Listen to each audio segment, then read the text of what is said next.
clapping. I haven't said anything. I hope that's a good start. First of all, I want to say that when Jean first called me about doing something along the lines of today, I immediately said yes, in part because we're good friends and any way I can help her out in the center, I do my best to accommodate any requests they might have along those lines. But then, as I sat in my study and started thinking about this, I almost called her back and did to do a Tony Soprano thing and said, forget about it. There's just no way I can put 15 weeks of my immigration course into 30 or 40 minutes. It's just no way, especially given all of the stories that you kind of have to weave in over 15 weeks in order to get at this very complex and sprawling topic about the relationship between the United States and its agricultural labor needs on the one hand, and what goes on in Mexico, and why for so long Mexicans have dominated agricultural labor in the United States in general, and particularly in states like California. So how to tell that story was difficult. Secondly, it's a very personal story for me. It's not an academic exercise. It's a very personal exercise for me, in part because my parents were farm workers for most of their adult lives, migrant farm workers. I'm the oldest in my family, so I was enlisted to help my parents out. One of my earliest memories was picking cotton, and I made little piles in the road so they could pick it up and put it in their cotton sack. That was my first job, and maybe I was 6 or 7 years old, something like that. I remember it well. And eventually became very much involved in the United Farm Workers struggle and so on. So in that sense, it added to this, well, how can I bring some degree of academic distance, let us say, to the story that is very personal to me, and etc. But knowing that Jean would say something like, well, we'll give you all the muffins that are left over, something like that, then I decided to go ahead and do it. Have food, we'll travel, sort of thing. So, but let me begin with the larger domain, the larger dimensions of the story, and then begin to scope down, because I do want to have you appreciate, if you will, the dimensions of this story. I've always waited for someone to do a soap opera regarding agricultural labor and so on, because it would make Dallas look like a second grade story, as opposed to what it is now, a kindergarten story. It's so bad. But in many respects, it is a very difficult topic to tackle for all the reasons that I'll mention, and then some that I just don't have the time to discuss. And we're very, very fortunate to have someone like Phil Martin, who is going to fill in a lot of those chapters, let us say, of this very big book that we are trying to address here. But let me go through a list, in a sense, very quickly, and then provide some focus, let us say, to this story. First of all, it's a very elemental story, and we often forget that part of the story, because it's about soils, where you can grow things, what kind of plants can grow in those particular kinds of soil. It's about climate, too much humidity, too much dryness, too arid, and so on. It's about water. Huge, huge part of the story. And for those of us who once in a while look to the left as we go down to Los Angeles on Interstate 5, there is this ribbon of water that most people don't even think about. We just take it for granted.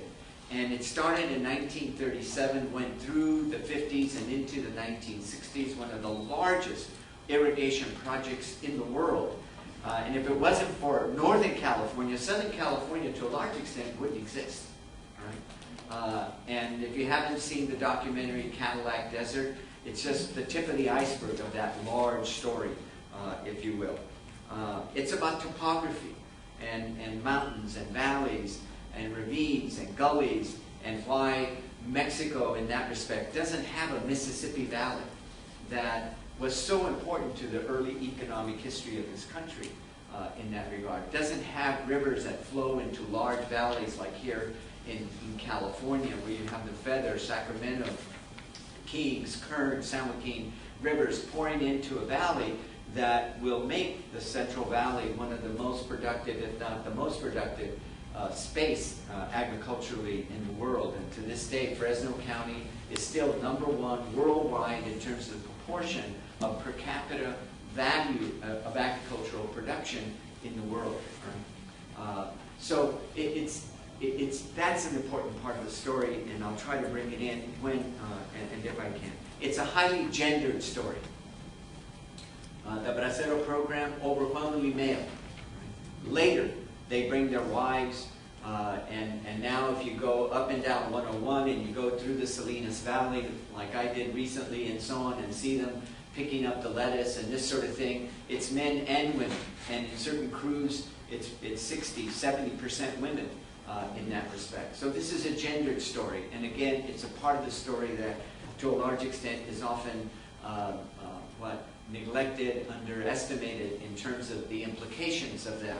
And all I have to tell you is just one example. The superintendent of Salinas School District for several years, almost 20 years, I was recently in a conversation with him, and he was telling me how in the Salinas Valley it is not unusual that from one year to the next, in a lot of the elementary schools, children change their address at a rate of 80%. So imagine trying to develop a curricular stream, if you will, going from first grade, and the teachers all working together to transfer the kids and this sort of thing from one grade to the other, working together on a curricular stream, when you have an 80% rate of kids not showing up in the second grade who were there in the first grade, and so forth and so on. It's a national story. That is, it's a story of the United States and what happens to the United States. And agriculture, farm labor is embedded in the story, in the narrative of the United States. And particularly when we think about that part of the story where the western part of the United States becomes part of the United States. So very quickly, by the 1870s, railroad cars are taking fruit from Southern California, parentheses, LA County at one time was the most important county in California in terms of agricultural production. All right, taking fruits and vegetables in refrigerated cars already in the 1870s to places like Chicago and so on. So it's part of the national story, and we could talk about that undoubtedly for a long period of time. The same thing for Mexico. It's part of Mexican history in terms of thinking of the relationship between the two countries over the question of agriculture, farm labor, and the like. It's a sub-national story, and I want to particularly emphasize this because it's particular regions of Mexico that are going to be impacted more than others in this connection between the United States and Mexico over agriculture and over farm labor. And those regions will change over time. At one point in time, a particular region of Mexico will send the overwhelming number of farm workers to the United States. But that has shifted now in that respect. And it's been a very recent shift. If you look closely at who is picking grapes, for example, in the San Joaquin Valley, in that regard. And you have in that mix, if you will, the rise of new areas. And with the rise of those new areas, it means then shifts in terms of the destination points for farm workers and so on, both within Mexico. So when Sinaloa and Sonora in the northwestern part of Mexico become the focus of the great irrigation projects in Mexico and so on, then Mexico has its own migrant farm labor. And a lot of those farm workers begin in southern Mexico, and they make this circle, and eventually they spin off. And they spin off eventually to the Imperial Valley, Coachella Valley, and continue north all the way up to Napa and Sonoma. And needless to say, here in the United States, when we discover or when we see movies like Sideways, and we're not supposed to drink Merlot, we're supposed to drink only Pinot, then what happens? The Oregon and Washington grape growers begin to shift to the production of Pinot as opposed to what they were growing before. And as all of us know, among the most expensive wines you can get now is Pinot. And a lot of Merlot is used to blend into wines, because who wants to drink Merlot in that respect, right? And I can tell you that story. You can see the acreage of Pinot grapes just go up in that sense. But very importantly, it's a binational story. Whether we like it or not, it's like a personal relationship sometimes, right? There's points of affinity in which yet Mexico and the United States agree and work out things and are cooperative and so on, and then there will be moments of tension, almost to the point of conflict and the like, and then back again. So it's a story in which both countries are inextricably involved in one way or another, particularly over questions of farm labor, agriculture, and so on. And one of the best examples is one of the most recent examples, and that is the North American Free Trade Agreement, right? Which is one of those moments where the two countries come together, but with implications for both sides of the border.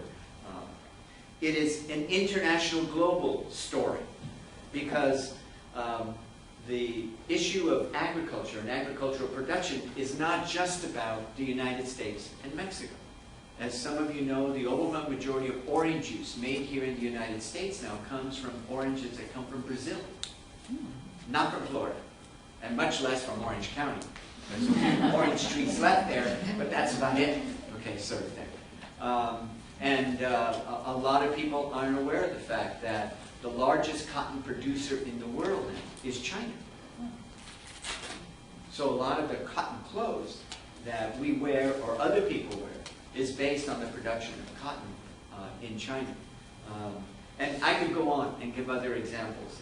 There are just too many here. But I will mention one thing. How many of us have ever bought produce, especially fruit, that comes from Chile? Have you noticed that? Right? You wonder, how did that happen? And part of it is then another part of the story, and that is it is a transnational story. This constant back and forth that has taken place, not only in terms of capital, not only in terms of goods, not only in terms of services, but people themselves. And they bring that culture with them. And all you need to do is just hit those buttons that some of us still have in our cars, right? Which radio station and so on, and just kind of go through it. And especially when you're in Napa and Sonoma, there are more Spanish language radio stations you can listen to in Napa and Sonoma and Fresno County than there are English language stations. Right? And it's created a social and cultural space. Some of that space is decrepit housing, dilapidated housing, and so on. But some of that space is also all that space that we call Fruitvale, if you will. Not to mention that space right down from the Fairmont, right there on Sonoma, and this sort of thing. You go past this incredible resort, and then 3 blocks later, it's just one row after the other of low-income housing, primarily for farm workers and their families who are picking those wine grapes in Napa and Sonoma and so on. Not to mention these great places where you can go dancing and so on, and you think you're in Mexico in that regard. When you go to Concord and go to Las Montañas or Rancho Grande nightclub and so on, if you walk in there and you're not a Mexican, you feel it, if you will. So, like any story, there are all kinds of plots, right? There are main characters, there are villains in that regard. And again, to give you a sense of the vastness of this story, we have some major actors in this story and sidekicks. I'm from that generation of Hopalong Cassidy, the Cisco Kid, and Wild Bill Hickok, and they always had their sidekick, right? And in that sense, there are the big actors, the ones that carry a great deal of muscle, if you will, politically, economically, and so on, and then those that ally themselves with those actors and so on. In the case of this story, California, and your first handout, just look at the electoral college votes that California acquires very quickly. All right? So already in the late 19th century, when it comes to partisan politics and so on, people start thinking about California because of its electoral college votes. Right? Which means all this horse trading that takes place. between various states. If you, California, give me your electoral votes, then I will vote for what you want. Just think about the Chinese Exclusion Act. The overwhelming majority of Chinese live in 4 states in the United States. So why in the heck would anybody in South Dakota or Wyoming give a damn about the Chinese in the United States? It's because California and a few other states had the political juice, if you will, to get that legislation through Congress. In this country, what most other countries call political corruption, we call it lobby. We call it earmarks and things of that nature. All right. And of course, the same thing is going on the U.S. On the Mexican side of the border. That is where you have major actors, and one of those major actors would be the state of Jalisco, one of the most important sending states in terms of sending immigrants to the United States, particularly going back to the turn of the 20th century, all the way through the 1980s. It's not until the 1990s that Jalisco begins to decline as a major sending state. But that means the politicians in Jalisco and a few other states like Michoacán and Zacatecas and Guanajuato in Mexico, and in your handout toward the end I give you a little map of Mexico, and it shows where they are at. And as we shall see, that's an important part of the story. So Texas, Arizona, at a certain point become allied with California, particularly over the question of water projects, distribution of water, and so forth. And then later Nevada joins the party, if you will. And these major states, given their political clout, particularly California and Texas, will have a great deal to say about many of the stories that I've already mentioned. It is an economic story, but I want to focus on a couple of things. And again, because to a large extent I can't go into detail. Research and development. Right? We kind of associate that with industry and manufacturing, but there's research and development when it comes to agriculture. I'll give you an example. In the San Joaquin Valley, for those of us who depended on agricultural labor, one of the most important crops was cotton, because cotton was harvested and picked in the early fall after the grape season. And before that, it was peaches and apricots and plums and so forth and so on. So cotton was a bridge between the peak of the harvest season, which tended to be the summer and late summer, and that period of time where there was very little work because plants have to go into dormancy and so on. So picking cotton in October and November, and in some cases even into the Thanksgiving time and so on, late in November, was crucial for a lot of farm workers who then had to depend on their savings and maybe finding a job here and there until January or February, when pruning season started and so forth and so on. Right? Well, 10,000 people more or less were picking cotton in the San Joaquin Valley in 1953. By 1960, it was down to about 2,000 because cotton machines had been introduced, and 98% of the cotton that was picked by 1960 was done by machines. So for cotton pickers, they had la pizca de segunda. That is, all the cotton that was left behind by the machines, because in those days the machines were still somewhat rudimentary in their development, so a lot of cotton was left in the cotton ball, for those of you who've seen one, and so on. And that's when you could go. But it meant it took much, much longer to fill up that cotton sack, if you will. And there are all these little things like picking almonds. In the old days, you did it by hand. Now, as some of you may know, there are these machines and they shake the almond trees and they fall on these kind of canvas things, and all you need is one worker and a helper, and they go through in a little tractor that's been specially designed to pick up those almonds, and so on. All right? Wow, one of the teachers really must have done something. Okay. Etc. All right, and again, there are many examples of how mechanization has been subsidized on this side of the border.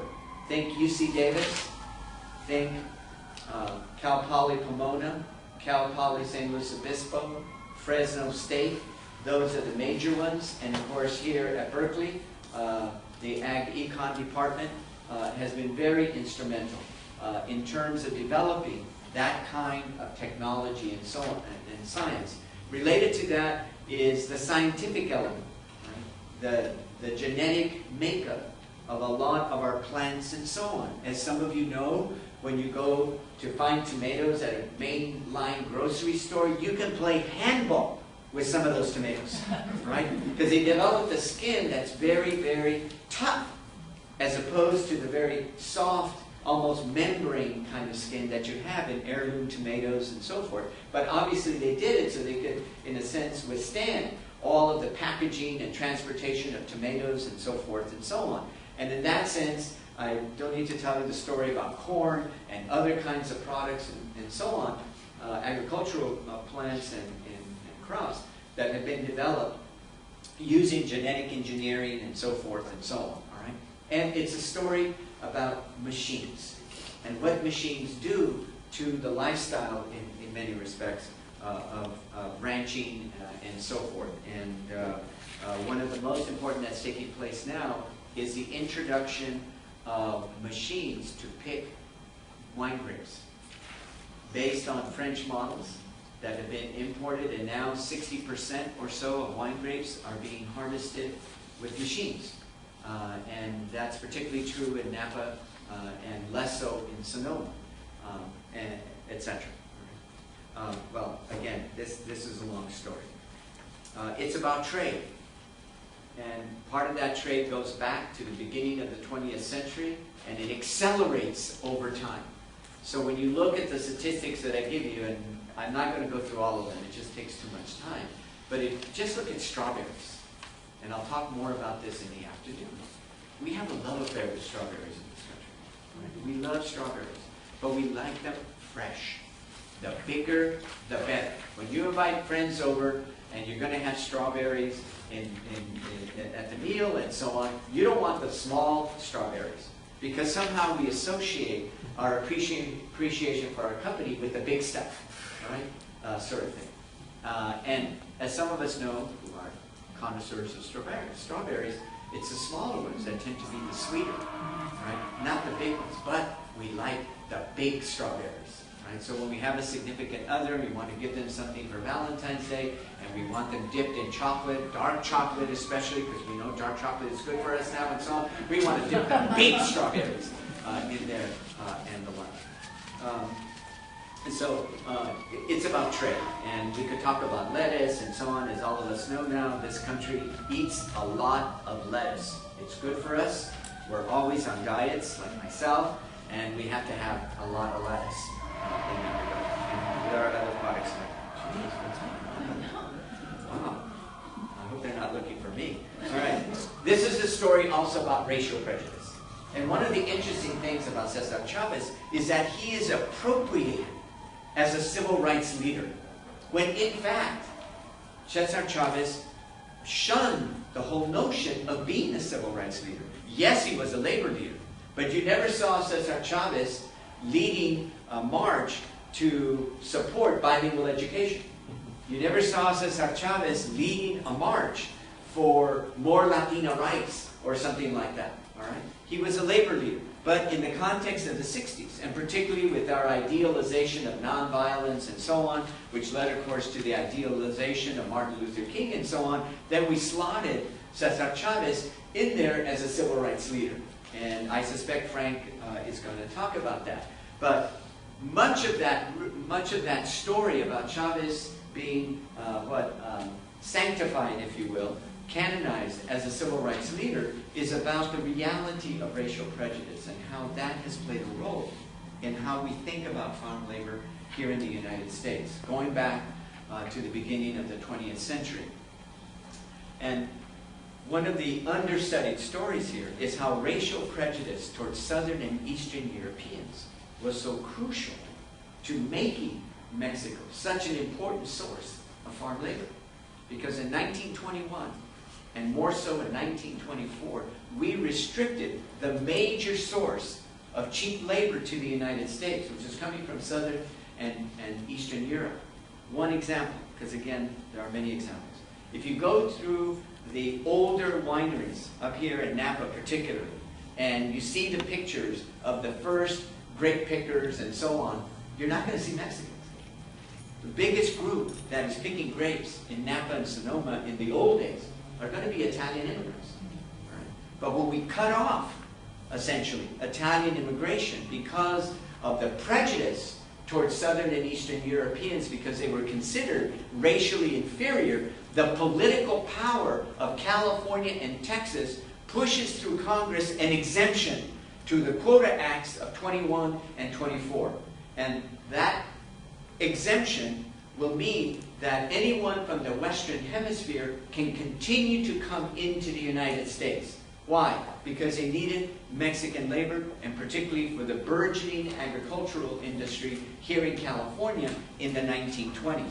So one of the ironies in that respect is the racial prejudice toward Italians and Spaniards and Greeks, Bulgarians, Hungarians, and so forth and so on opens the door for the use of the Western Hemisphere as a source of labor. And in the case of California, it opens the gateways, in a sense, even more so than it was the case before, in terms of the entry and the use of Mexican workers in agriculture, especially here in California.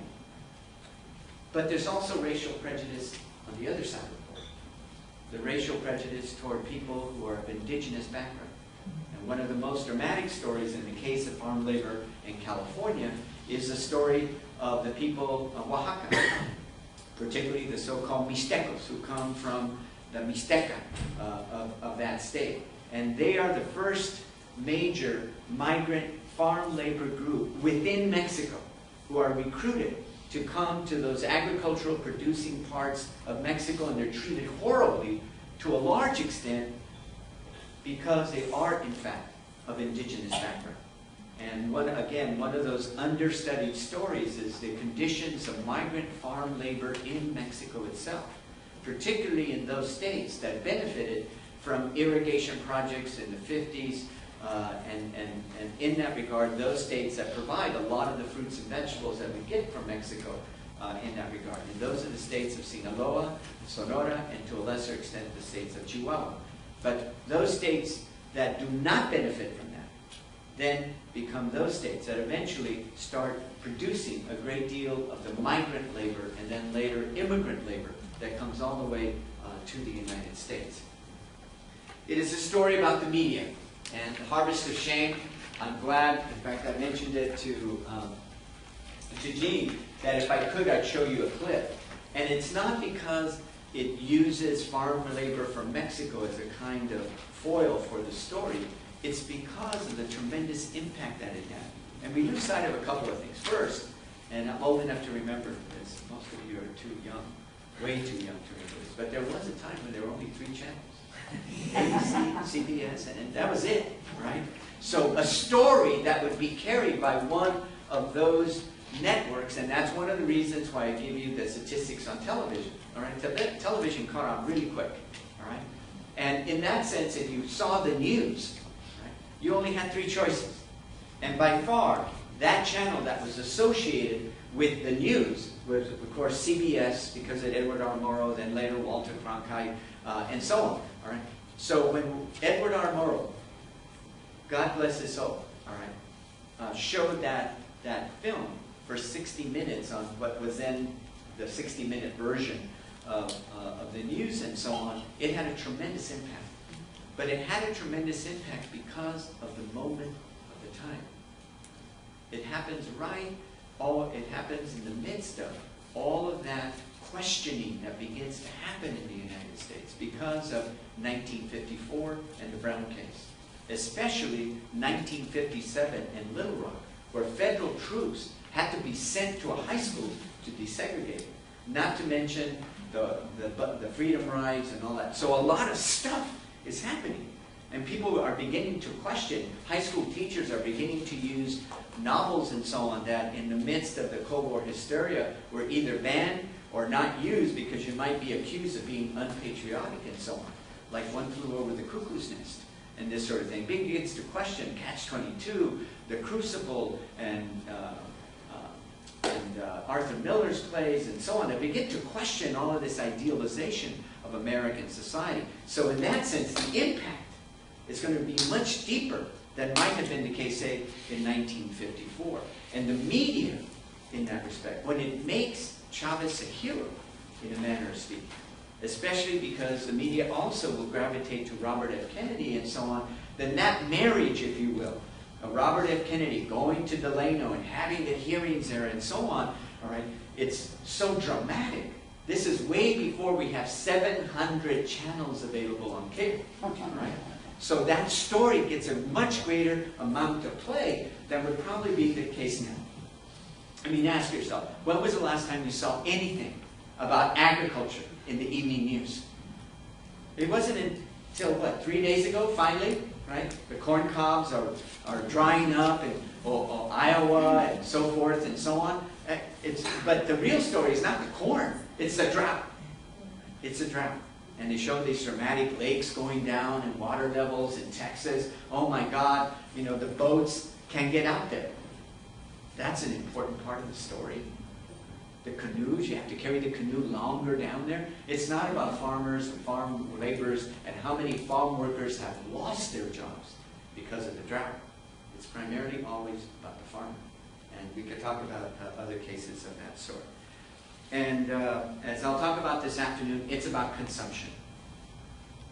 It's about what we eat. And my daughter sent me an email last night. Dad, I see you're talking about this. You should try to get this on a PowerPoint, but it was too late. And it shows his family having dinner, and they're saying, thank you, Jesus, for the food on this table.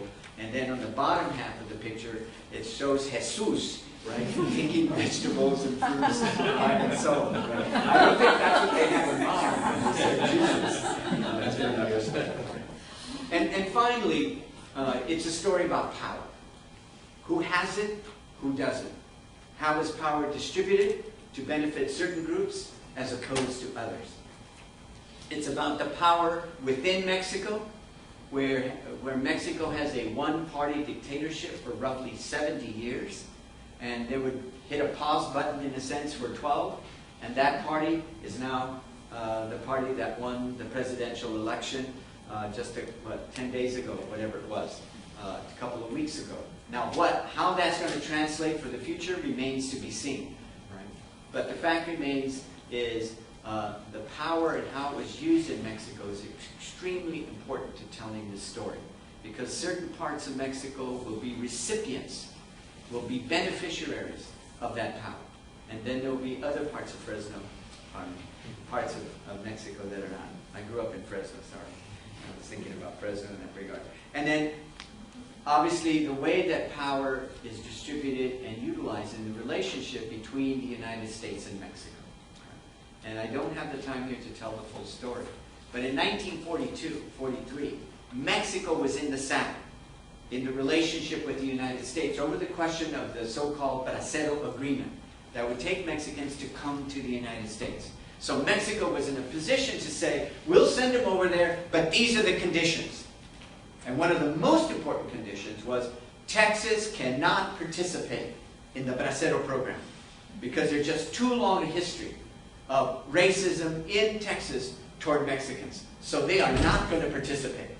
And the U.S. had to swallow that because of the perception of this tremendous farm labor shortage that was facing the United States. Why is that so important? Well, not only because I don't like the Dallas Cowboys, all right, but more importantly because the momentum of the migration, the momentum of the Bracero program then is going to be focused much more so on California than in Texas. Texas had been the gateway for decades in terms of Mexicans entering the United States. But when California gets this privileged position vis-a-vis Texas, then the momentum goes in that direction. And Texas will never recover again. Will never recover again. Because California becomes the magnet for Mexican immigration.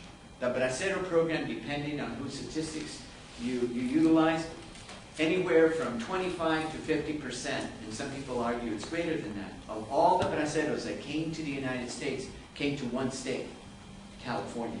And once they learned how to get jobs in California, they went outside of the Bracero program. They became, quote-unquote, undocumented, unauthorized, or the term that was used at the time, illegal aliens. And most of them ended up at one point or another right here in California. So the networks that develop are going to be thicker, are going to be longer, are going to be more expansive toward California. So when later, when Mexico is not in the south, when then the United States is in a position to dictate to Mexico what are going to be the conditions of the agreement and so on, then by that time, the die has been cast.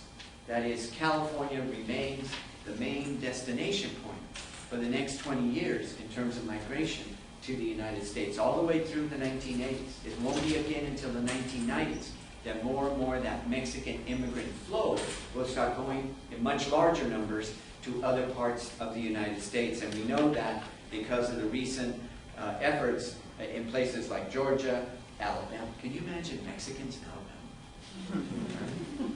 I mean, it's really amazing to see a little Mexican kid walk up to you with a southern drawl. That's what happened to me recently when I was in Tennessee. I mean, it's mind-boggling. I can't even mimic how to speak Spanish with a southern drawl. So in that sense, in this asymmetry, in this imbalance of power, for most of the history of this relationship, it's going to be the United States that's going to be in the power position. So therefore, the United States and its decisions, its policies and so on, will be complicit. And some people would argue, given certain moments in time, will be responsible for those conditions that induce migration to the United States. So in one way or another, we can debate to what extent, but one way or another, the United States is very culpable, if you will, in terms of the origins of Mexican migration, its persistence, if you will, and what's going to happen in the near future in terms of immigrant labor. And as I said earlier, it's a very personal story, you know. When you think about what a couple of years ago in Santa Rosa, one of the biggest issues for farm laborers now is housing.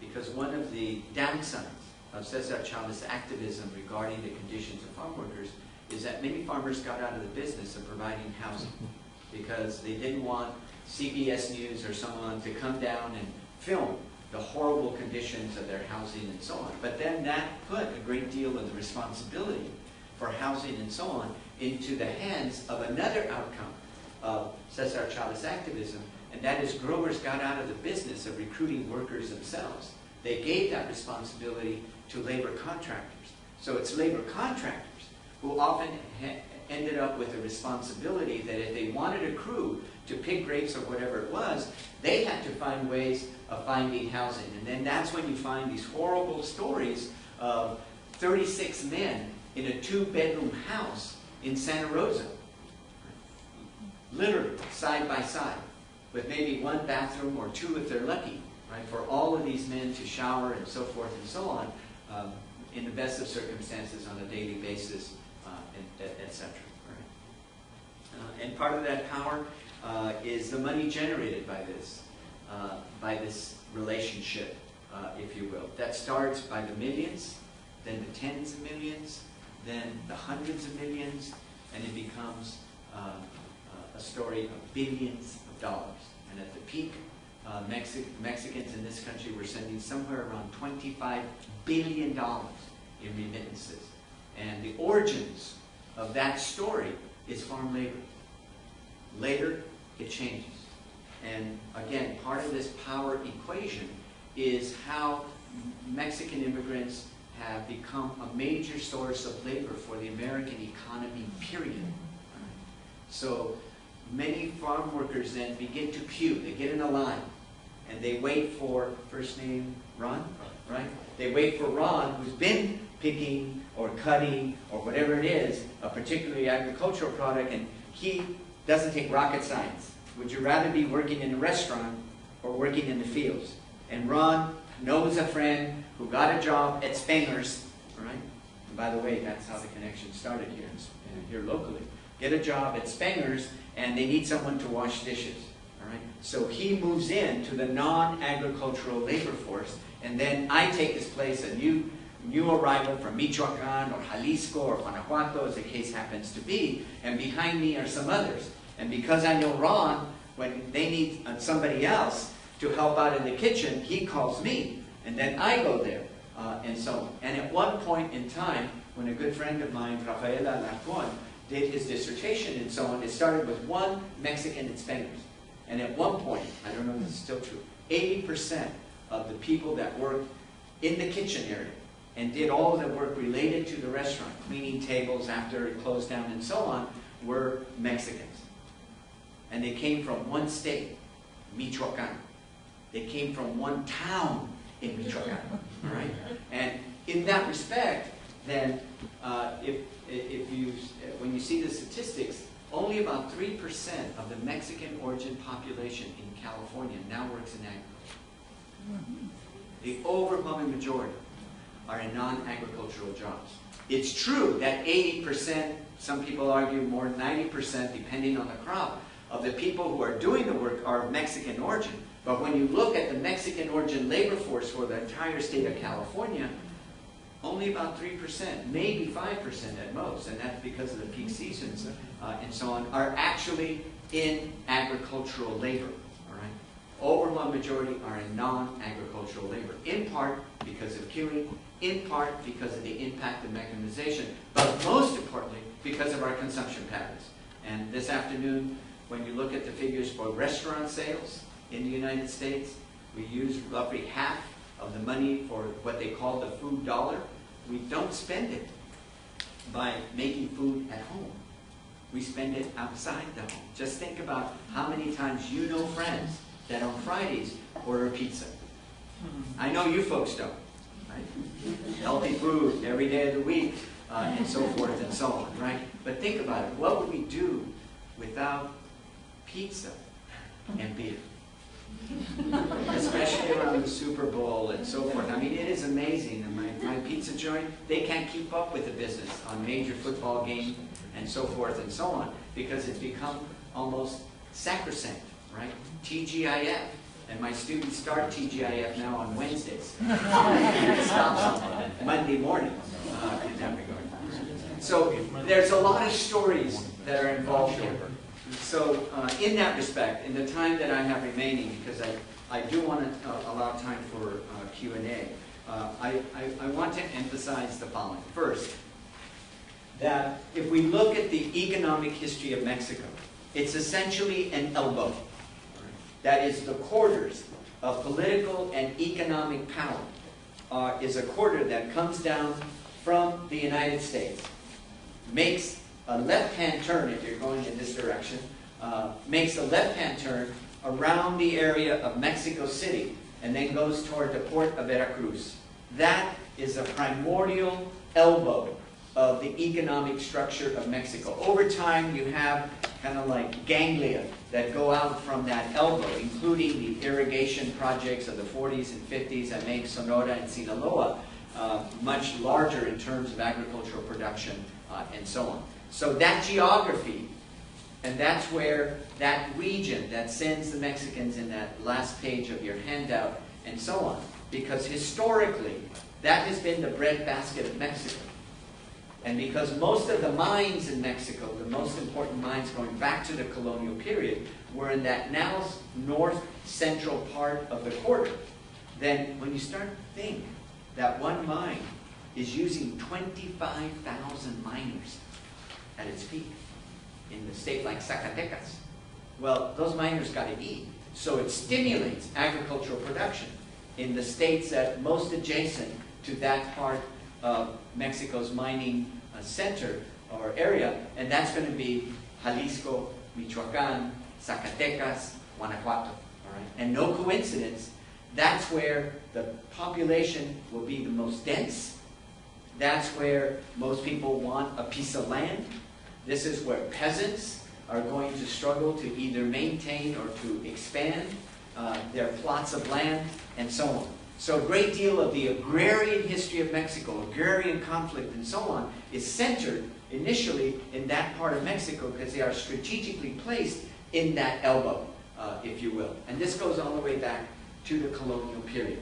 So keep that geography in mind, because later, in the latter part of the 19th century, because that elbow is already developed, and by the way, it goes back to, some of you may remember this from teaching U.S. history or taking U.S. history, it's the Santa Fe Trail.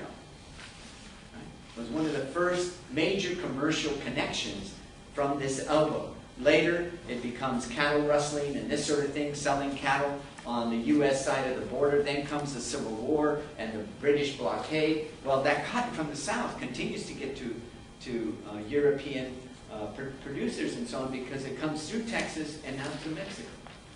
And the origins of the power and commerce of Monterrey, Nuevo León goes back at least to the period of the Civil War, where the cotton trade, illicit from the standpoint of the Union, goes through Monterrey in a manner of speaking, and the merchants and so on involved in that commerce, because of course it comes back the other way, bullets, ammunition, and so on, to the southern side, to the Confederacy, goes to that part of Mexico as well.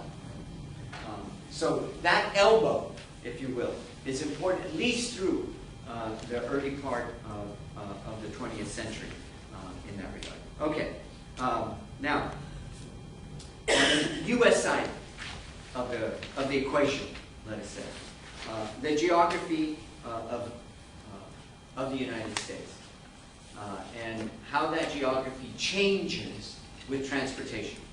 And by far, that state that's going to be most impacted in those changes of the political geography of the United States will be California. And it will change in large part because of California's political clout. How did Leland Stanford make his millions? The railroads, right? And it helped that he was governor of the state of California? Heck yes, all right, in terms of the contracts and so forth and so on, all right? So the political geography of the United States changes very dramatically and very quickly with the period immediately following the Civil War. And that's one of the reasons why the first refrigerated car with fruits and vegetables from the West Coast to go to Chicago and so on comes from California. All right? And that political geography and the outcome of that then accelerates through the 20th century. There's a reason why California gets so much of the federal monies for irrigation projects and so on. And a lot of it has to do with the political horse trading that California is able to exercise in the Congress in terms of the deliberations on how to distribute monies for major irrigation projects and so on. All right? On the Mexican side of the border, land concentration and the distribution of land. And in your statistics, as you will notice, the imbalance, the inequities in who owns the land and so on will just get worse over time, particularly beginning in the late 40s through the 50s and into the 1960s.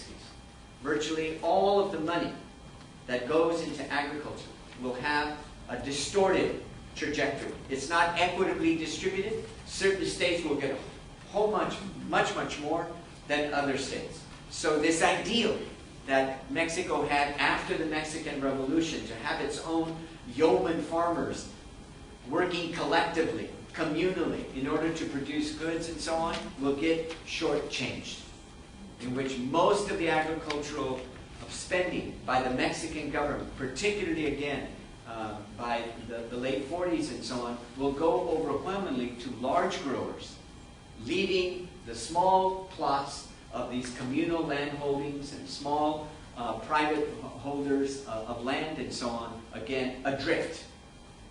Unfortunately, many of these small plots of land will be in land that is rain-fed, making them much more vulnerable to changes in weather and so on, as opposed to those farmers who have the means to either pump water or to take advantage of irrigated water and so on. So very quickly, especially in those states with dense populations like Michoacan, like Jalisco, and so on, the equation, the ratio between land and people is going to be such that it's going to induce migration.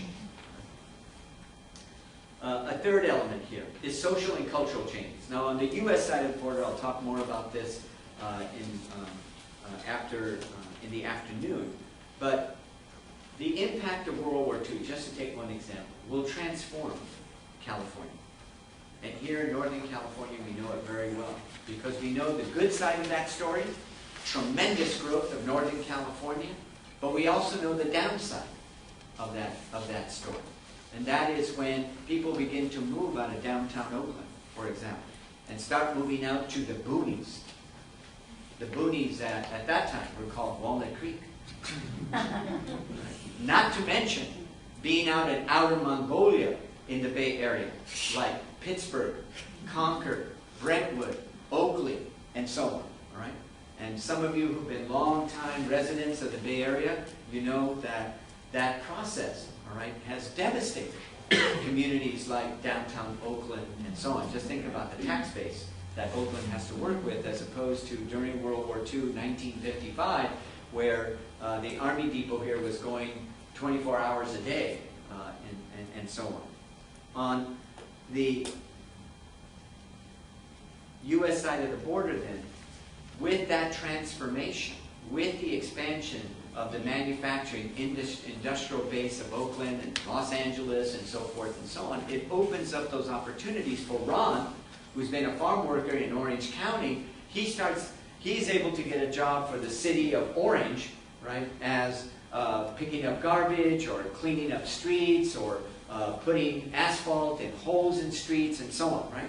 Public sector employment will be an important way for that second, third generation of Mexican workers, particularly in Southern California, to get out of agricultural labor and get their foothold in non-agricultural work. And then those networks begin to function, so that soon you have not one, but 5 people working at the post office, still underrepresented. But that's 5 more than was there in, say, 1938. And in that sense, if we think about bus drivers, those of us who get on buses, like the 51 line that I get on almost every day, because I get off at Rockridge and come into campus and so on. What is the ethnicity of the overwhelming majority of those bus drivers? They're not white. But if you look at pictures in 1950 of the bus drivers in Oakland, they're almost all white. All right? So that change in the economic structure, impact that is largely due to the impacts of World War II and its consequences, suburbanization and so on, it allows white workers then to have a great deal of mobility, opening up vacuums, if you will, that absorb Mexican labor. And that Mexican labor, which had been perhaps in many respects in agricultural labor, because there was a time, ladies and gentlemen, that Mission Boulevard, right here in Hayward, if you go down Mission Boulevard in the old days, there were orchards. Union City, Mr. Spreckles had his big sugar beet plant out there. Why? Because there was a lot of sugar beet there, and so on. Not to mention Silicon Valley. My parents and I, we used to pick plums out there, all right? And I can't see a plum tree anywhere now out there, unless they put it there for decoration, right? Because there's no plaque, right? This is the last plum tree in Silicon Valley, or something like that, okay? And so those changes then accelerate the demand for agricultural labor. Demand that, to a large extent, is artificial. I suspect some of us, for $30 an hour, we might consider cutting lettuce. But because it only pays much, much less, then most of us don't associate that kind of labor as a desirable thing to do during the summer. I'll be a lifeguard, Mom, but I don't care how much they pay me. I am not going to cut lettuce or something like that. All right? And those images, that's Mexican work, goes back to the turn of the 20th century. And the Bracero program, because of the media and so on, reinforces that image. Cesar Chavez, because it gets so much media play, enforces that image, and so forth and so on. Now, the Bracero program, I give you the figures. Right? And if you think about those figures, it's not really about immigration. It's really about the use of power. If you can look at your handout there. Look at the number of contracts given out. And by the way, the numbers in almost all of these things, when it comes to Mexican immigration, you have to throw a little salt over their shoulder. Right? Because you really don't know. Really don't know. And especially for the early years, we really don't know. If you look at the Mexican government's statistics for braceros, they're very different in certain years than they are the U.S. statistics. So I'm using the U.S. statistics, which are probably underestimates in that regard. Anybody here not get the handouts? Okay. We need to hand those out at some point. It's not crucial now, but at some point make sure you give them. All right. So if you look at the Bracero numbers, look at the numbers for the number of people apprehended. What does that tell you? It tells you about the efficiency and effectiveness of the networks created by the Bracero program. Because once you learn how to pick peaches, anybody here grew up on a farm? Any chance? Do I have any farmers here? No? All right. If you ever pick peaches, it's almost always paid by the bucket, at least in the old days. So the more buckets, more money. But if you ever pick fruit, it's a skill. You just don't go up there and just start hitting. You have to position your ladder relative to the tree in such a way that it facilitates your ability to fill up those buckets. If you ever get a chance, believe it or not, some of the wineries now, you pay them to go pick grapes. Sort of thing. All right? My friend who belongs to a wine club and so on, for $1,200, right, you can go pick grapes. And you can do your Love Lucy number and stomp the grapes and so on. They got tents for you and this sort of thing. They bring you lunch, and of course with the wine of the winery and so on. And then you can even buy a lot of the wine juice so that 2 years later you can pick up your bottle, stomp by Ron or whatever it is in that regard. But you pay them. Right? My mother, she would have died of laughter. Right? To the idea that someone would pay to go pick grapes in that regard. Right? So in that sense then, of understanding how consumption works, particularly in the 1940s and 50s, is an important part of the story that I'll expand upon this afternoon. But we need to understand why that persistence of that migration. And a lot of that persistence is because not only the conditions in Mexico, where the Mexican government produces, I should say, enacts policies that make the conditions in rural Mexico even worse over time, but also the conditions on this side of the border that are like a magnet for all those people over there who are desperately looking for work. Another aspect here is social and cultural change. In the 40s, and especially in the late 40s and into the 50s, the policy of the Mexican government was to promote urbanization and industrialization. One way of doing that was to artificially keep the cost of living at a low level, if for no other reason to lessen the possibilities of labor, strife, and so on by workers demanding more wages and so forth and so on. So in that sense, the urban population of Mexico was subsidized, in a manner of speaking, by keeping the conditions in the countryside, quote unquote, very cheap. This induced then a lot of Mexicans to take those jobs in those cities that were industrializing and so on, particularly Mexico City, and the urbanization of Mexico City accelerates even faster than it was before. But it also means, just one example, buses and bus lines going out to areas that never had that kind of transportation. And there are these great stories in local newspapers in Mexico in the 1940s and so on, where the first bus comes into their town, right? Where Tres Estrellas or Flecha Roja or whatever bus line it is, the first bus. But it's not just transportation that's coming in. It's coming in with all of these urbanizing influences that also make it possible for young women to get jobs in the middle-class homes, upper-class homes of Mexico City. And when they get there, they get exposed to a different lifestyle. We have a name for it in social science. It's called relative deprivation. All right? You don't know you have ugly shoes until you see shoes that look a whole lot better. All right? It's like kids with toys. Right? When you're a kid, you can play with a stick, and that becomes your Winchester or your musket, whatever it is, until somebody shows up with a Mattel rifle with a scope, right? And it has little flashes that come out at the end, and bullets that you can put into it. Well, what happens to your stick, right? What's that shit? You know, so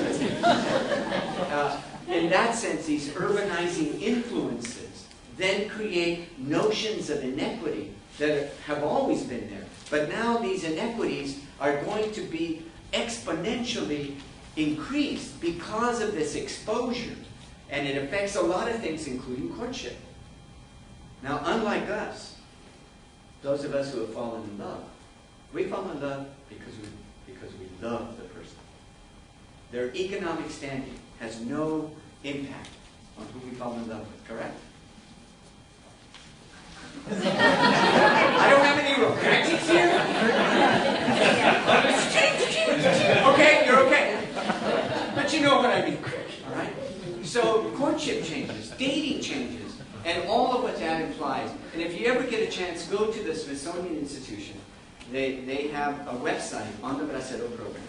And for me, my most favorite picture, when it showed these braceros in Salinas, California, on a Sunday, where most of the stores are closed. Keep in mind, that was a long time ago. Nowadays, that's not. But they're walking through Salinas, and they're looking into the windows of the stores, seeing those products that, for them, is almost unimaginable. Simple things, like a toaster. Not having to depend to go to the local grocer, cantina, whatever it is, to listen to the radio and the wrestling matches and the boxing matches and so on. Now you can have your own little radio. Little things, like an iron, a plancha, all right, that you can plug in as opposed to keeping it on the stove and getting it hot enough that you can iron and so on, right? And in that sense, that's the Bracero program and its social, cultural impact. Because these men come back, you can imagine, to these villages. Keep in mind, in 1950, half of rural Mexico still didn't have electricity. All right? Didn't have electricity. So they come back with these gadgets that are almost laughable for most Americans by that time. Almost everyone has an iron. Almost everyone has a refrigerator and so on. But they come back, they go to the local furniture store and so on, and they walk into the door. What is that? Mira, te compré un fregi. Right? Bought your refrigerator. And you can imagine the impact, right?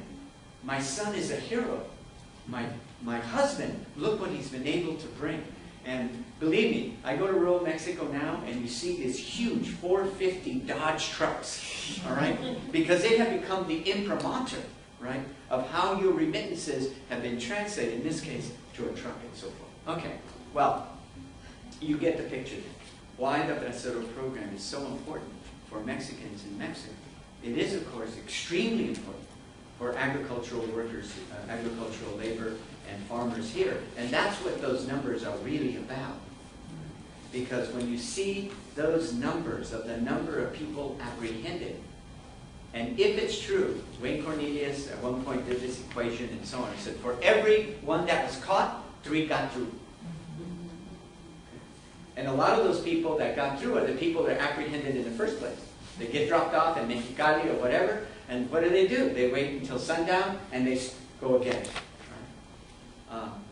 And it is the demand for the labor here, combined with the declining incomes of Mexicans over there, that drives those numbers. So when the Bracero program is cut off, and I'm assuming Phil will fill you in with much greater detail and so on, among the consequences of that, it will accelerate the investment in mechanization on this side of the border. And with that investment, which is made primarily by the state of California, in the form of grants to the University of California, Davis, to grants to Cal Poly, San Luis Obispo, to Fresno State, and so forth and so on. And that includes lessening the demand for labor, meaning you don't have to have pickers hand pick the tomatoes. We can make machines that will package the tomatoes and so on. But if we do that, we've got to lessen the amount of tomato skins that are going to be opened And all of us know what happens with tomato skins if you leave them in a bowl with other tomatoes after a day or two. All the other tomatoes start getting bad and so on. Right? So all of these things come together in the story of Cesar Chavez. What I'm trying to emphasize here are the structural conditions that surround the rise of the United Farm Workers.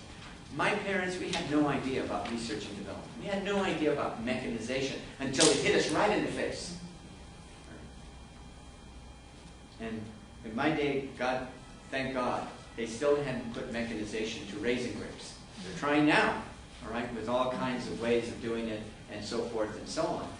Trellising, drip irrigation, etc. All these things are happening and farm workers are not aware. And I suspect even Cesar Chavez wasn't aware.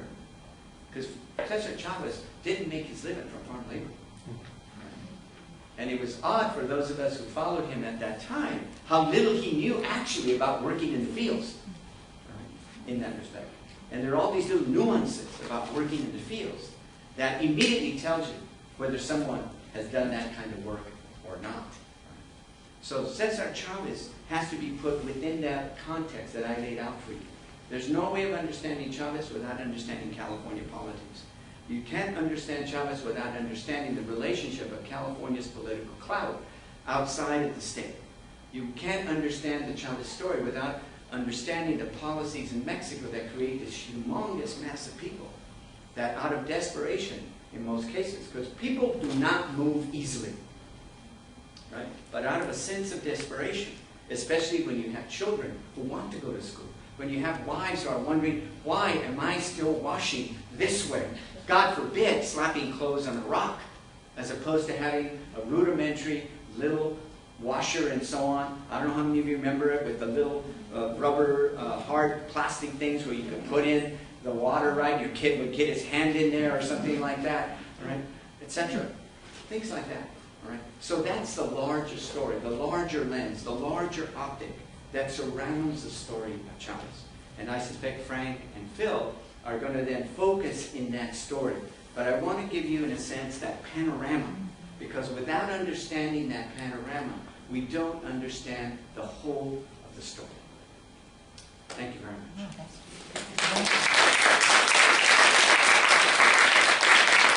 A little bit of time for Q&A. A little bit of time. Yes, first name, please. Grace. Grace. Where does the word Bracero come from? Brazo. People who have strong arms. Brazos. Brazos. And that included women, of course, but the Bracero story is almost always about the men. And that's why I like those numbers, because for every man that starts coming over, inevitably, they start bringing children. And some of them are female children. If you look carefully at the pictures of the WPA, pictures over here at the Bancroft on farm labor and so on, who are you going to see? You're going to see these women covered up to here. You see them now in Salinas and so on. Women become part of that labor force in that regard. Right? But the Bracero story almost overwhelmingly is the focus is on the men in that regard. Yes, first name please. Chia. You alluded to NAFTA's impact. Could you say a little more about that? Which impact? NAFTA? NAFTA? Yeah. The North American Free Trade Agreement. I'm assuming that particularly Phil will have a bigger impact, but very, very briefly, the position of Mexican landholders, Mexican small farmers and so on, was already precarious. Right? Many of them were literally at the cliff, in a manner of speaking. The implementation of North American Free Trade Agreement then will allow subsidized crops that are often subsidized by subsidized water and so on to basically flood the Mexican market. So for a lot of small producers, there's just no way they can compete. The price supports that the Mexican government had in place for decades and so on, they get wiped out, particularly after 1992 when the Salinas administration basically says that whole history of agrarian reform in Mexico, that's over, all right? Because it was considered inefficient and so forth. So that means the more dramatic story, in part because of corn and this sort of thing, and the importance of corn as a staple of the Mexican diet and so on. But you go through all of the other major crops, commodities in Mexico, including pork, beef, and so on, they will be negatively impacted by the introduction of NAFTA. The big growers, especially those that are producing asparagus, spinach, fruits, and so on for the American market, they're doing fine, generally speaking, thank you. But for so many of small farmers, and keep in mind that crisis goes back, it didn't start with NAFTA. NAFTA just, in many respects, pushes people literally over the cliff, if you will. And for those that were kind of holding on, it pushes them to that point where either they sell, or they lease, or rent their land, but also become farm labor. And that's an old history in Mexico, where people have a small amount of land, but farm themselves out, in a sense, as labor for the larger growers and the like. So I'm assuming Phil will do a lot more on that. But if he doesn't, I'll come in the afternoon and I'll bring out all of my charts and numbers and so forth and so on in that regard. Yes, first name please? Leslie. Leslie. When you were talking about the farm worker going to work in the kitchens and so on, and gardeners, I was thinking about the town that I live in, San Rafael, across the bridge. And many of the laborers in restaurants and so on, and gardeners, are Latino. But as many of them are from Guatemala as from Mexico. They're from Guatemala, yes. Is that a local phenomenon, or is that true in California? No, it's true throughout California. But what's interesting about Marin County is that it has the largest concentration of Mayan-speaking workers. Because now the tentacles of the need for labor and the networks of labor have reached all the way to Yucatan. If you look at the old figures, virtually no one came from Yucatan. The only reason they came from Yucatan is because they were in a ship and it wrecked on the coast of California. I mean, you just didn't see people from there. Chiapas rarely sent workers all the way up to the United States. But beginning in the 1990s, obviously what was going on in Chiapas, 1994 and so on, tells you something about the intensity of the problems going on economically and so on in Chiapas. So now Chiapas has the largest proportion of recent immigrants coming to the United States, where before maybe 1 in 100,000 came from Chiapas. And now that's the case. So in that sense, it's like rolling thunder. As the agricultural economy pushes more and more people out of their lands and so on, they join that migrant stream, because so many farm workers now are queuing, right? They're just waiting for the opportunity to get out of the fields. And if given the opportunity, many of them will do exactly as you suggest. They'll start working in restaurants and so on. Now the Guatemalans joined that stream, particularly in the aftermath of that craziness in Central America, where we thought that there were going to be communist dominoes and Guatemala's going to fall, then Nicaragua, and then Mexico, and then we're going to have the Reds right at the border and so on. It's kind of Reagan fantasy of that period of time. But those wars in the name of freedom, liberty, etc., produce a migratory flow that essentially didn't exist before. Right? And that leads then to people arriving, particularly in Northern California. San Francisco is one of the few places where there are more Central American migrants, immigrants, and so on, than there are people of Mexican origin. And many of those people who work in San Rafael are also working in San Francisco. And then they just go back and forth on the bus, usually late at night. But we don't see them as much. Okay. First name, please. Jay. Jay. Just to follow up, so that points out what you talked about with the network. Yeah, and most, you do not find Guatemalans picking grapes in Napa Sonoma. I mean, you just don't. Maybe one or two somewhere in there, because they got to know a Mexican friend and they're so desperate for work, they'll pick grapes in Napa and Sonoma and so on, all right? But for the most part, these are urbanized workers, and restaurants is one of the most obvious ones. Gardening, cleaning houses, and before the recession, cleaning up construction sites and things of that nature. Right. And that's where most of the Mexican origin labor is now. It's in that kind of work. Service industry, and your statistics I indicate there, just in the service industry. And obviously that's related to how much we eat out, particularly before the recession in that regard. Maybe this is your last question. Okay. Oh, sorry. Yes. Are we out of time? 12 years ago, I took my community college students, some of them, to Mexico to observe the effects of U.S. policy on migrants. Mm-hmm. And one of the things that impressed them the most was how heroized and admired Mexican migrants were on the Mexican side, and how denigrated they are here. That there's just a really different perspective about the courage and perseverance, and especially with the wall, which was already up. Right, And right. so I'm just wondering if you could say Well, anything about that. I could say, read my book. All right. I won't do that.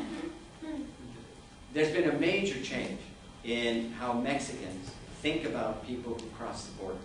I'm part of that generation who remembers the film Espaldas Mojadas.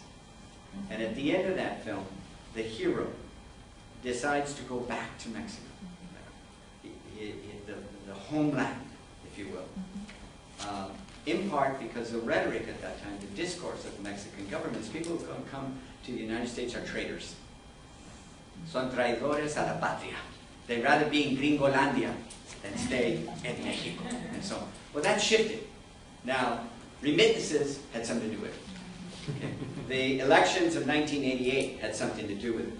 When Cuauhtémoc Cárdenas came to Berkeley in 1987, in part to raise money and so on, the biggest room we had on the campus, they couldn't put the people in there.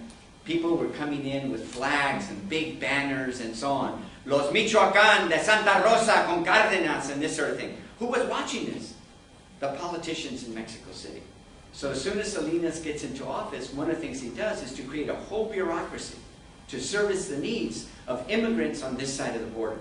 And because in those days the PRI was still the PRI in all of its power, then that went out. And now 27 of Mexico's 31 states has an office as part of the state government called La Oficina de Asuntos Migratorios or something like that.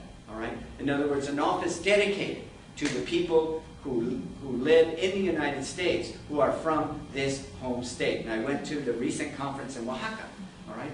And it's really quite impressive, the bureaucracy that's been created in Mexico to service those needs. Which means then the perspective, at least in terms of popular culture and so on, is going to be different than what happens here. All right? No one is being lionized here who's a farm worker. We don't see, advertisements and this sort of thing of Jesus picking up the vegetables and this sort of thing so that we could enjoy the food in our plates at Thanksgiving and so forth and so on. Right? We have to manufacture that image to a large extent. And I think I've run out my welcome. Totally out of time. Okay, totally out of time. Okay, but as a recent clown once said, I'll be back. Thank you.